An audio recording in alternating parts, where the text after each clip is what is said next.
沈离哥哥来得好晚，我们等你好久啦。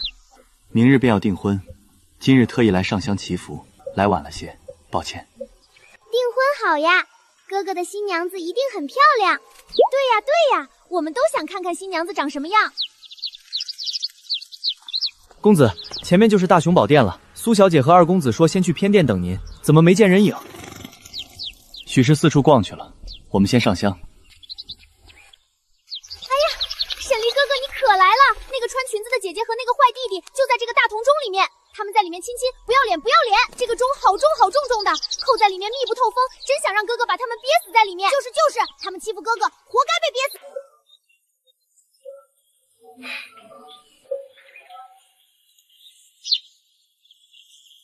知道了，谢谢你们。哎，哥哥怎么不生气啊？他难道不难过吗？不知道啊，哥哥笑得好奇怪。沈公子，别来无恙。大师，信人沈离明日即将与谢氏成婚，今日特来上香祈福，愿捐1万两为护国寺添砖加瓦。施主有心了，老僧代全寺上下谢过施主。大师客气。除此之外，信使还有一个不情之请。施主请讲。信使愿撞响后山的平安钟108下，为我的未婚妻祈福。愿他一生平安顺累，无灾无难。我靠，这钟声在外面听是祈福，在里面听是要命啊！什么要命？对啊，铜钟传音最厉害，钟声在里面会被放大几10倍，耳朵都能震聋，而且还是108下，这不得把他们震成傻子啊！哥哥是不是听到我们的话了？这手段也太利索了吧！哥哥好厉害！这钟放在地上都没悬挂起来，能传声多远啊？能祈福吗？阿青，这你就不懂了。正是因为放在地上，接地气才灵验。郡主娘娘吉人天相，这祈福的钟声越响，震动越强，她往后的路就越顺。阿弥陀佛，沈施主一片诚心，感天动地，佛祖定能感知。快，准备庄钟仪式，为沈施主的未婚妻谢郡主祈福。是，主持。谢瑶、沈明，这香油钱，就算是我给你们随的份子钱了。这钟我定要撞出个惊天动地。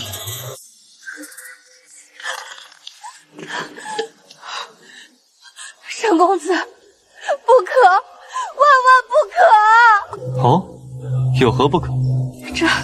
这钟乃是佛门重器，如今落地休养，乃是佛祖在小憩。哎呦，这狗腿子急了，他主子就在里面呢。刚才那对狗男女就是让他放风，结果他跑去后山偷看和尚挑水，现在敲钟，里面的人耳膜都要炸裂了，这可是贴脸开大啊！原来是去偷看和尚挑水了，倒真是尽职尽责的奴才啊！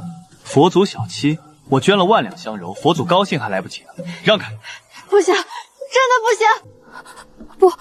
不是奴婢敢来，是郡主娘娘喜静。沈公子，您也知道，郡主娘娘最讨厌嘈杂。荒谬！郡主娘娘失踪半日，我心急如焚，甚至想过报官寻找。如今我不惜重金祈福，就是为了求佛祖保佑郡主平安归来。你推三阻四，满口胡言，难道是想咒郡主娘娘出事？还是说你有什么不可告人的秘密，怕这钟声给震出来？奴婢怎么敢咒郡主？沈公子，要不咱们换个方式祈福，抄经书，或者点长明灯，点9981扇长明灯，寓意长长久久，多好啊！大师，吉时已到，莫要误了时。我那未婚妻还在等着我的福报呢。这刁奴实在不懂规矩，竟敢阻拦佛门清净地的祈福仪式，剔除！不行，真的不行啊！会出人命的！把这个不懂规矩阻挠公子祈福的刁奴给我拉开！再敢多嘴，就把他嘴堵上！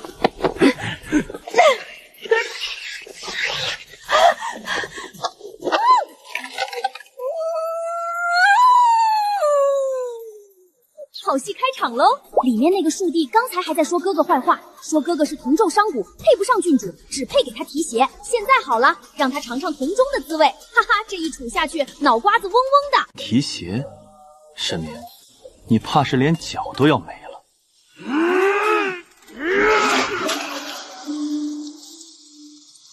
哇塞！里面2个抱在一起的人直接被震开了，那个女的耳朵瞬间流血了，男的还在尖叫，但是声音根本传不出来，全被外面的钟声盖住了。他们想捂耳朵，根本捂不住。那女的刚才还想把男的护在身下，这一震直接把男的推出去，撞在钟壁上了，太刺激了！男的好像咬到舌头了，吐了一嘴的血。谢瑶，你这高高在上的郡主，现在可是如阴沟里的老鼠一般狼狈。这缝隙虽小，但谢瑶自有习武，若是将他逼急了，难保他不会借着缝隙的着力点拼死一搏，开启空隙呼救。必须彻底断了他们的生路。大师，这钟声虽响，但似乎有些涣散，不够聚气。哦，沈施主何出此言？信社觉得，若是能有高僧围坐在铜钟四周诵经加持，以佛法封锁四周，不让符气外泄，这祈福的效果定然更好。沈施主言之有理，这落地钟确实容易泄了灵气，还是施主考虑的周全。众僧听令，结阵！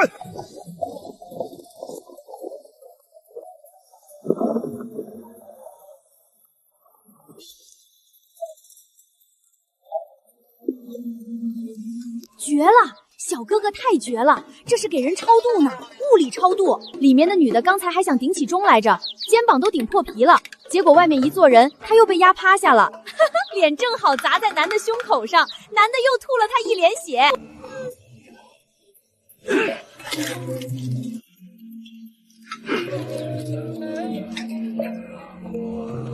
1个月前，我查账时发现铺子里少了3000两银子，一查才知道是谢瑶拿去给沈明置办头面了。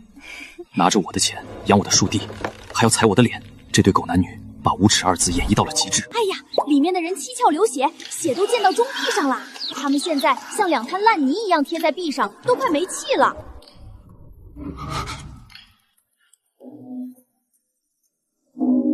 撞钟多年，声音稍有不对，他就能察觉。停！快停下来！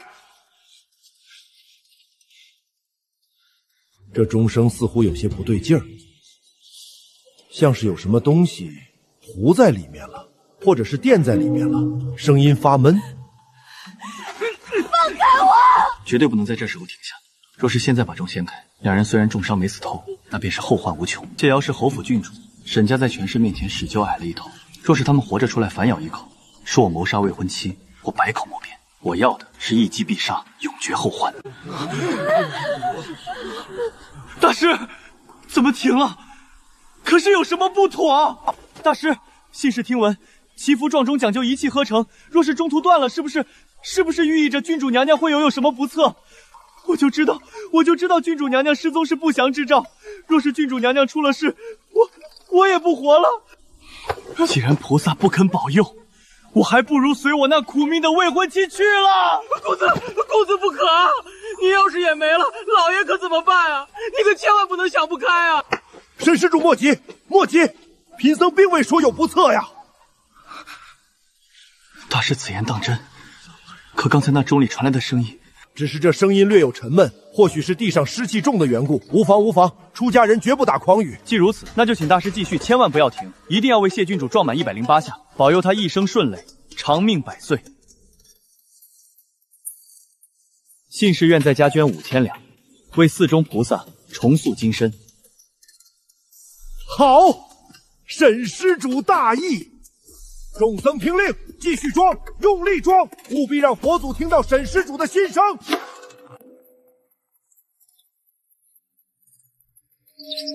不行了，不行了！那个男的已经翻白眼抽搐了，嘴里全是血沫子。那个女的在拿头撞钟壁，想让人听见，结果被外面的木杵一撞，直接震晕过去了。这俩人现在就像2个破布娃娃，叠在一起疯狂抖呢。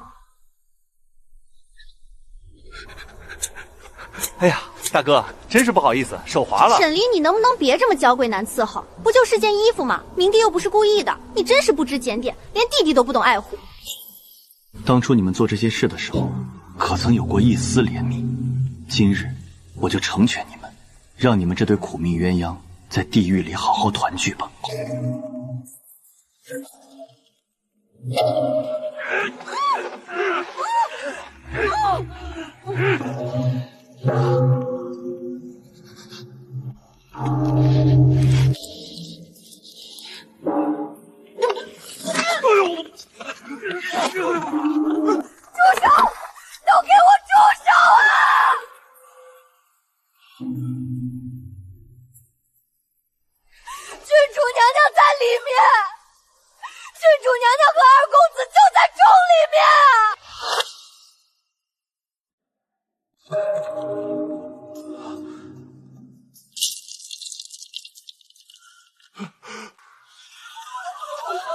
什么？郡主娘娘在钟里？天哪！那刚才这么拼命的撞，里面的人岂不是……这简直是谋杀呀！等等，二公子，沈家那个二公子，他们两个孤男寡女在钟里干什么？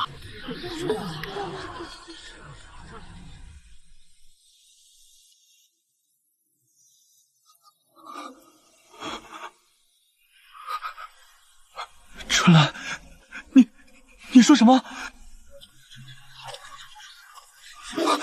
郡主娘娘在钟里，明帝也在，这怎么可能？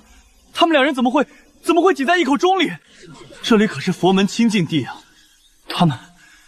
他们在里面做什么？是啊，未婚妻和小叔子躲在大洞里，不是偷情，难道是捉迷藏吗？真的，沈公子，求您快让人把钟抬开吧，再晚就真的来不及了。郡主娘娘和二公子真的是为了躲风，不是为了躲雨才进去的。快抬舟救人！快救人啊！若是郡主娘娘有个三长两短，我可怎么活呀？我的命怎么这么苦啊？现在抬开，这60下极其刚猛的重击，加上中间毫无停歇的震荡，早就送他们去见阎王了。就算侥幸没死，内脏震裂，脑浆成糊，下半辈子也只能是个躺在床上的废人。快把钟抬起来，救人，别出人命啊！1、2、3。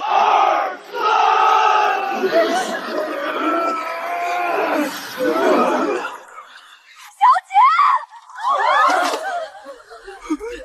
啊，瑶儿，明帝，这怎么会这样啊？公子，你怎么了？来人啊，快叫大夫！公子晕过去了。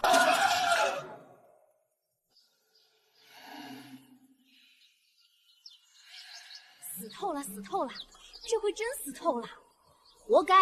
让这对狗男女背着哥哥乱搞，这就叫遭了现世报。这下好了，哥哥有钱了，还没了未婚妻，以后可以买更多的极品小米养我们了。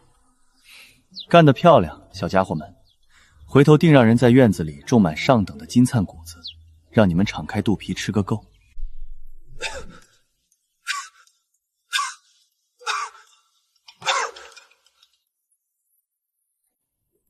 沈离，你这个心如蛇蝎的毒妇！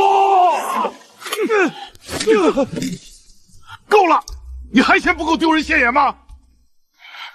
爹，孩儿不知道啊，孩儿真的什么都不知道啊。孩儿只是想花重金为郡主祈福，谁能想到他们两人竟然会在那种地方？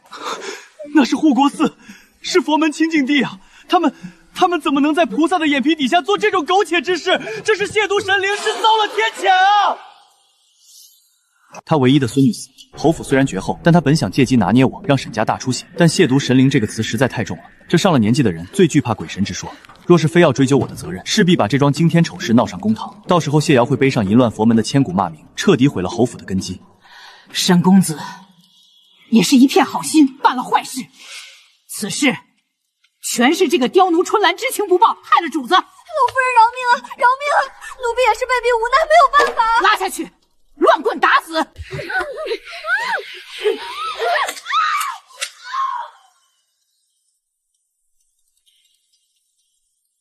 主子都已经死透了，做狗的又怎么还能苟活呢？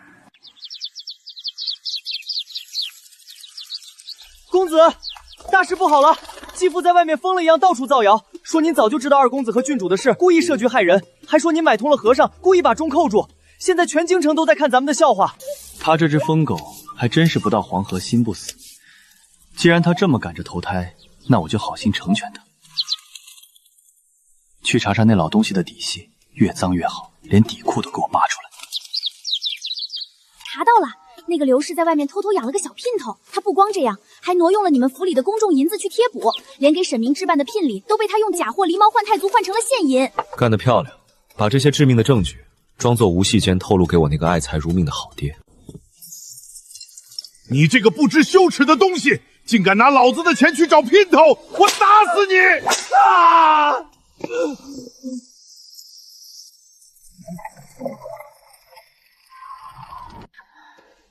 沈公子，之前是我们侯府对不住你，这门亲事虽然瑶儿不在了，但咱们俩情分还在，之前的婚书就此作废。你若是以后再娶亲，侯府绝不阻拦。老夫人客气了，不过情分这种东西太虚无缥缈了，不如我们谈谈实际的。郡主娘娘生前借着我的名义，从沈家铺子里拿走的那些名贵古董字画，还有白纸黑字借去的5万两白银，是不是该还了？这人死债消，瑶儿都死了，你竟然还要逼债，你们沈家还有没有王法？老夫人此言差矣，欠债还钱，天经地义。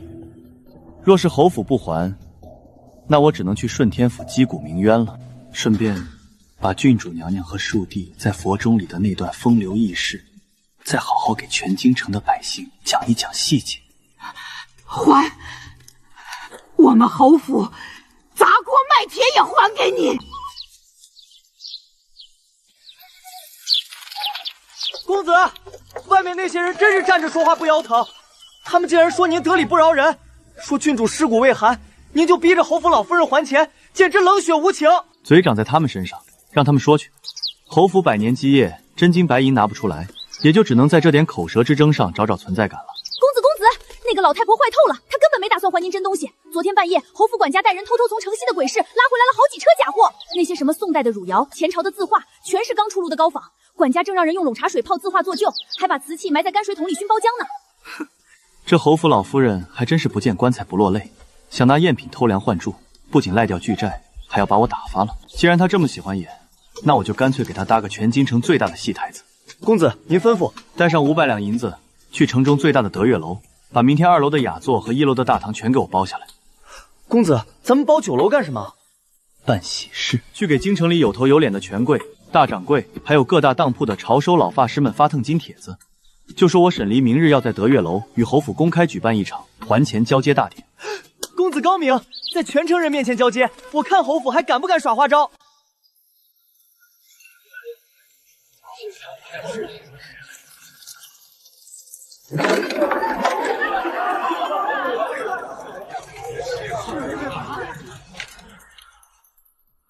沈大公子，老夫人信守承诺，连本带息全数奉还。这箱子里可全是传世的无价之宝，您可要亲自好好的验一验啊！王管家如此大张旗鼓，沈某岂敢怠慢？哼，既然老夫人割爱，那就请在座的各位行家一起长长眼吧。诸位看好了，这可是老夫人陪嫁的稀世珍宝，宋代传世的汝窑天青釉双耳瓶。哎呀，这釉色，这包浆，沈离，你疯！这可是宋代汝窑，你砸了侯府的传家宝，你赔得起吗？这5万两的债，今日算是一笔勾销了。急什么？宋代汝窑，王管家，麻烦你睁大狗眼看看，这瓶底上烧制的可是景平3年制，当今圣上登基才5年，还能魏博神之印上咱们大景朝的年号。这做旧手法，新图书里还掺了廉价草木灰，简直侮辱行家的眼睛。侯府的手段还真是大开眼界。墨迹还没干后，隔着3尺远都能闻到一股劣质铁观音的笼茶味。拿2两银子批发一捆的破铜烂铁来抵5万两线，侯府到底是穷疯了，还是把全京城的人当成了傻子？堂堂侯府就用赝品抵债，真是毫无底线的无赖行径！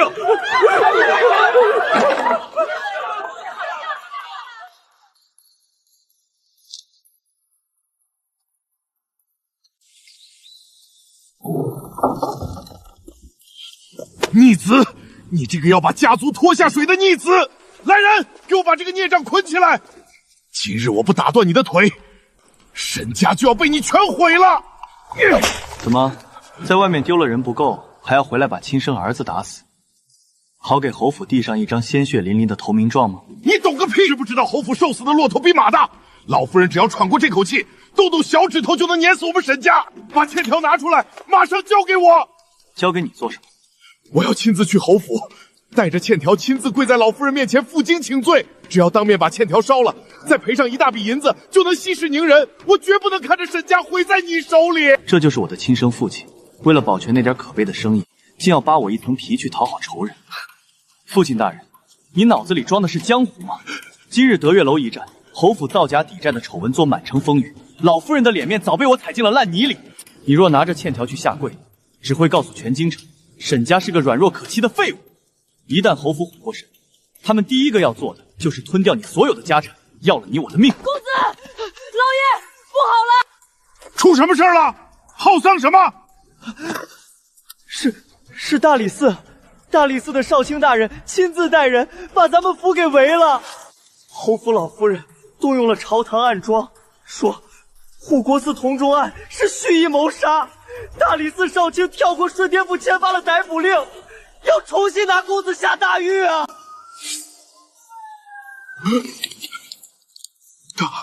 大理寺，那可是阎王殿啊！我早说过侯府不会放过咱们，你这个孽障，想死别拉着沈家电神，还愣着干什么？拿绳子把他五花大绑交出去，就说全是他一人所为。公子，怎么办？要不您从后门逃吧？逃？我若逃了，岂不正好坐实了做贼心虚？臭小子，你不想活了？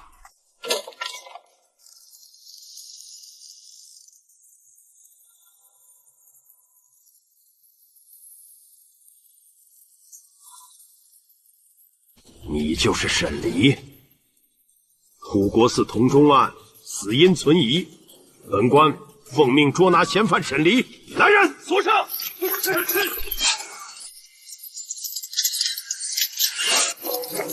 放肆！大京律法明文规定，未经顺天府已定罪，大理寺也无权直接对世家嫡子动用锁具。少卿大人不分青红皂白，便要给我套上枷锁。是当今圣上的律法不管用了，还是说堂堂大理寺已沦为侯府的一言堂？这沈离竟精通律法，若真闹出罔据皇法的罪名，御史台那帮疯狗参我一本，我也吃不了兜着走。好一张利嘴！本官不过是暗例传唤你回衙问话。既然沈公子非要这最后的一丝体面，那就请上车吧。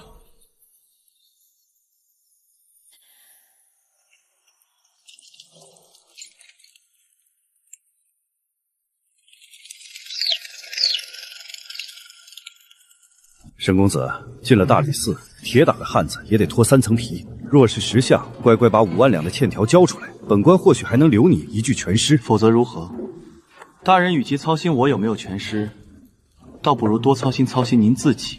死到临头还敢口出狂言！我听说大人前2日在城郊的玉翠山庄附近新置办了一处豪宅，也不知大人每年那点微薄的俸禄是如何能买下这等风水宝地的。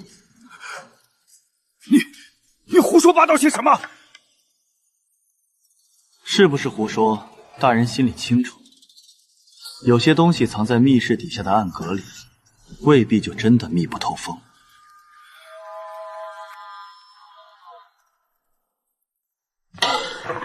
堂下何人？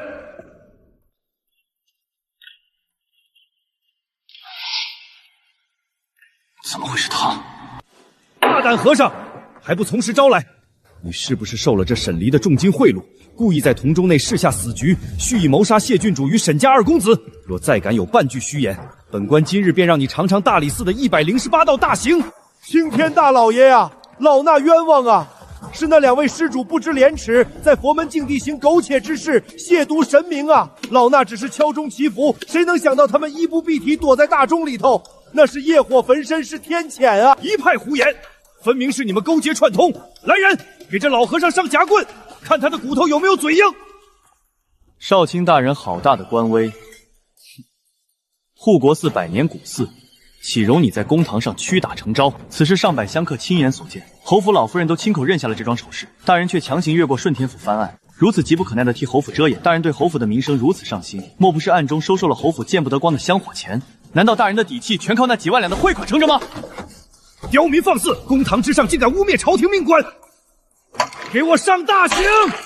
先用夹棍夹碎他这双腿，我看他还能不能站着跟本官牙尖嘴利！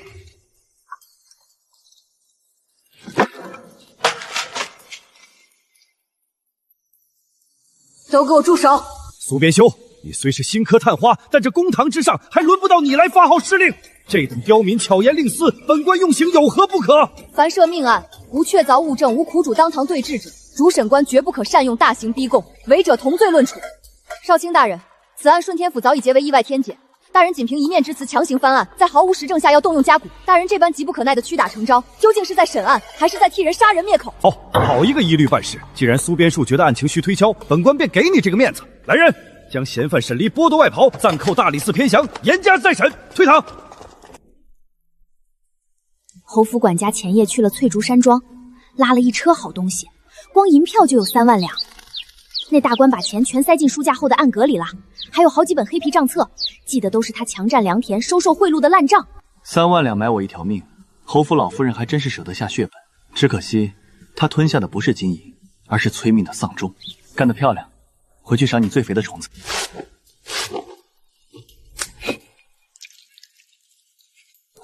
去城隍庙后巷找阿青，告诉他天亮之前必须把这东西送到张御史的案头上。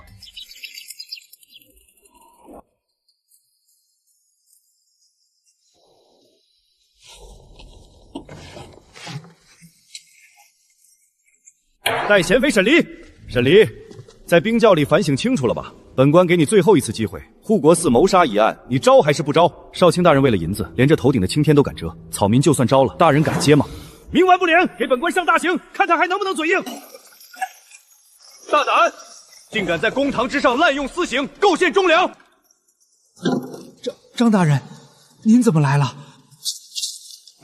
张大人，下官是被冤枉的。住口！大理寺少卿收受巨额贿赂，强占良田，罪证确凿。来人，给本官拿下，剥去他的官服，打入天牢，听候圣裁。大理寺滥用私刑，此案卷宗作废。审理，你无罪，退堂吧。草民叩谢青天。昨日多谢大人仗义食言，沈某铭记在心。沈公子身陷囹圄，却能让手眼通天的大理寺少卿一夜倾覆，这份心智手段令苏某叹服。你我来日方长，后会有期。老夫人，完了！少卿大人被御史台抄了家诏狱，沈离被无罪释放了。老夫人，大夫，快传大夫！我家公子有令，侯府欠债不还，今日起封锁府门催债，一只苍蝇也别想飞出来。沈离，你个孽障，真以为能翻天？侯府现在被逼到绝路，只要我送上这伪造的绝笔日记，弟兄沈离面如菩萨，心如蛇蝎，以玉佩为饵，诱骗我至护国寺大同中内。若我横死，必是长兄沈离为夺家产所设的夺命杀举。师太，把这封信亲手交给侯府老夫人，告诉他，只要派人接我出这鬼地方，我手里还有沈离更多黑料。事成之后，许你1000两白银。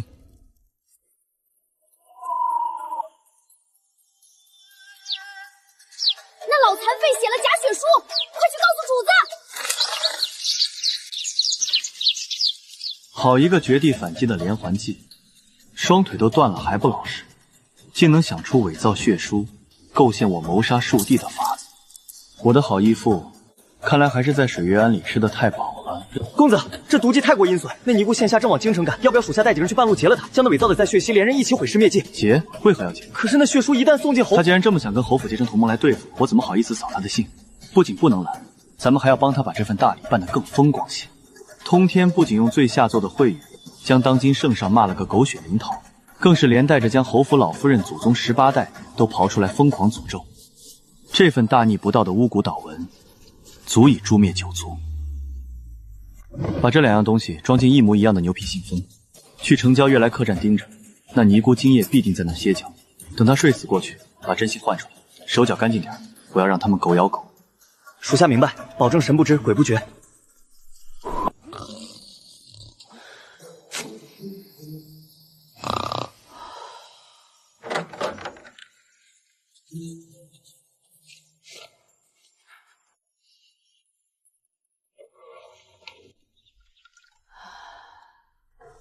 老夫人，水月庵送来的密信，刘氏说这里有沈离亲手设局谋杀2公子的绝命铁证，只要有了这个，咱们侯府就能翻案了。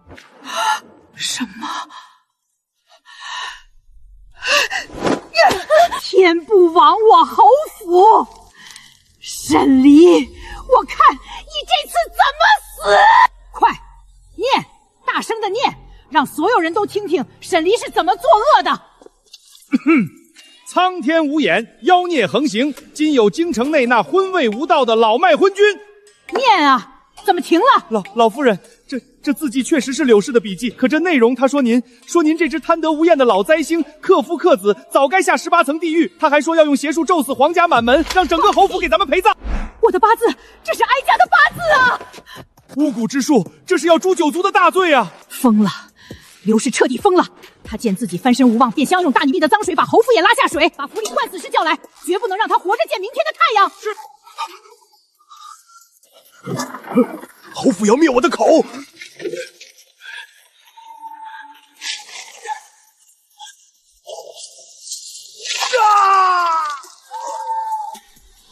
报应啊，真是报应不爽！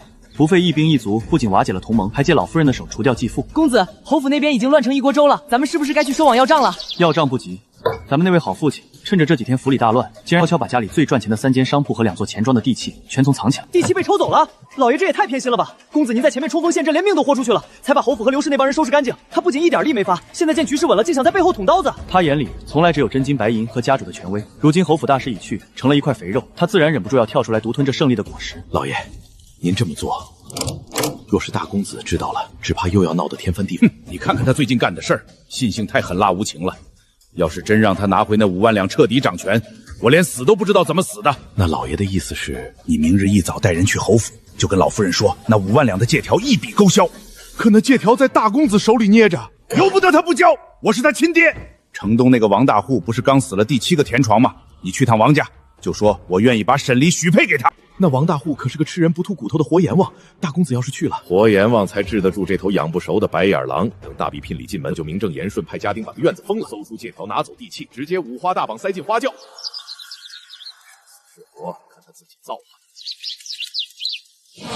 公子，您脸色为何如此难看？一笔聘礼竟要把自己的嫡长子送给老匹夫折磨致死，好一个生身父亲！既然他觉得沈家家主的身份能掌控我的人生，那我就把这沈家的根基彻底砸个稀巴烂。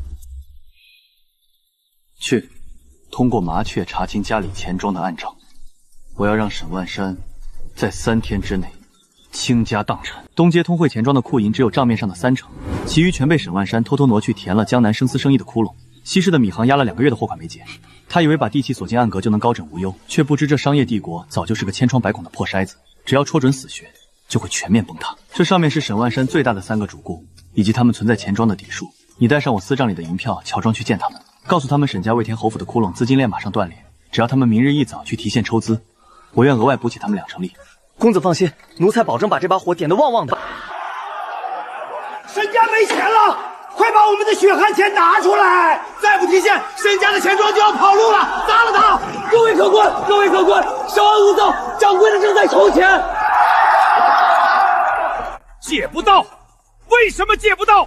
平日里那些称兄道弟的人呢？全躲了。那王大户听说咱们出事儿，骂咱们骗聘礼，如今外票10万两亏空。若是今天再兑不出钱来，那帮人就要冲进来报官查抄咱们家了。10万两，10万两，完了，全完了，100年基业毁于一旦。不能坐牢，绝不能去死牢受辱。我堂堂沈家家主，死也要死在府里。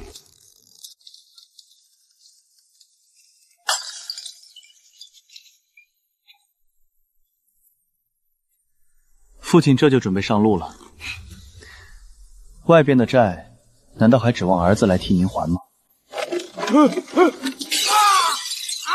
你这逆子，来看老子的笑话是不是？沈家马上要破产了，老子没让你这丧门星先填命，已是大发慈悲。破产？外头区区10几万两的窟窿，算得了什么？我手里不仅有侯府的5万两欠条，还有我生母的丰厚私产。只要我愿意，半个时辰内，现银就能堆满前院，把外面的暴民打发干净。好儿子，快把侯府欠条给我，魏府立刻派人填补亏空。父亲急什么？天下没有白吃的午餐，窟窿我可以填以后，但得由我说了算。核心商铺地契、账房印玺，今日起全部移交我名下。忤逆不孝的东西，老子还没死呢，就敢逼宫夺权！我这就去顺天府告你大逆不道。好啊，父亲尽管告。杀进沈家，天火烧了黑心钱庄，让他们偿命。听听，父亲真以为我不知道你暗中打算把我卖给王家换聘礼？既然你不顾人伦，别怪我狠绝。这张契约你签，沈家活；你不签，大门一破，红了眼的债主就能把你生吞活剥。你全都知道了。进去，把沈万山千刀万剐。门要破了，父亲留给你的时间不多了。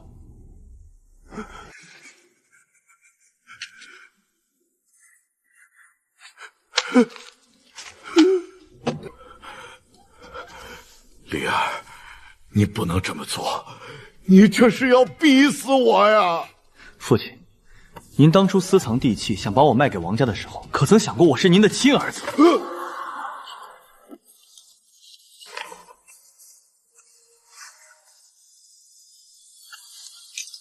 从今往后，这偌大的沈家，只能有我一个主子。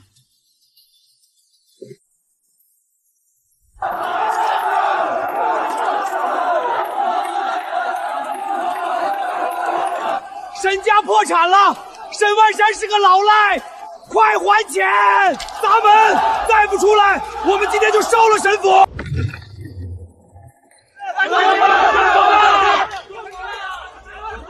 阿青，列阵！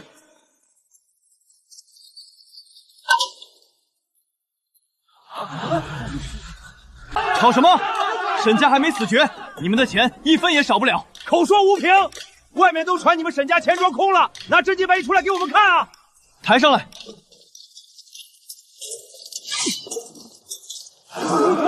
排好队，连本带息当场对付。但凡有谁敢趁乱生事、推搡插队，顺天府的大牢正缺人住。大公子这手段，老爷在书房里闭门不出，现在沈家的天就凭信了这天大的人，是真的变了。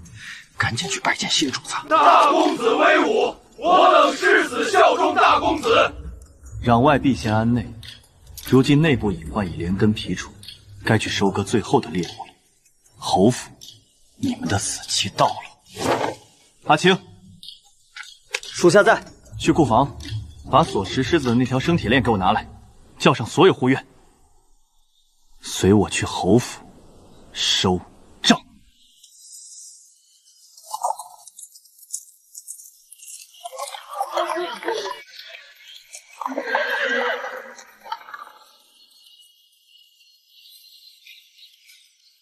锁上。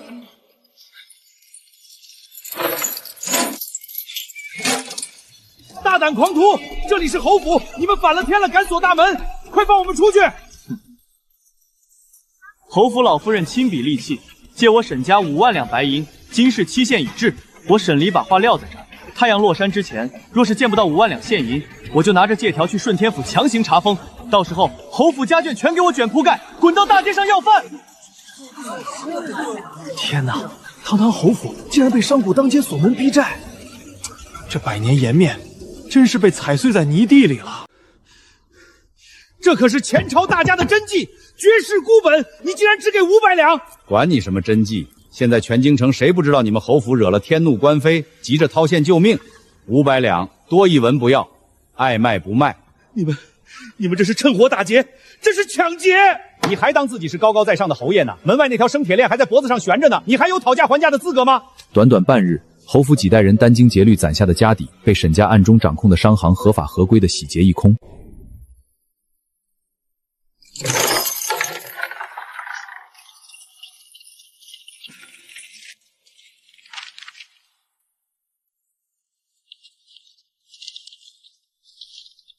大公子，5万两连本带薪，加上折算的庄子铺面，分毫不差。既然侯府已经连本带利清了债，那我沈某人也不是死缠烂打之辈。谢瑶生前不守妇道，秽乱佛门，死于天谴。这等污烂之人，我沈家从此嫌赃。从今往后，沈家与侯府恩断义绝。侯府最后一块遮羞布彻底碎了。我们走。不好了，快来人啊！老夫人晕倒了。听说那个老侯夫人中风了，现在嘴歪眼斜，几个旁支为了争家产，根本没人管她，活该。还有那个恶毒继父在尼姑院想偷跑，结果摔断了腿，现在只能在地上爬着走啦。还是哥哥最厉害，报了仇还赚了好多钱，拿回了一切，除掉了负心人、继父和蠢弟弟，这京城终于是我的天下了。公子，新科探花郎苏小姐递了帖子，说是想邀您去游湖赏花。游湖？去，为什么不去？这大好春光，若是只用来守着那些死人的晦气，岂不是辜负了？只要我有财富，这天底下的好女子任我挑选。至于那些还想算计我的，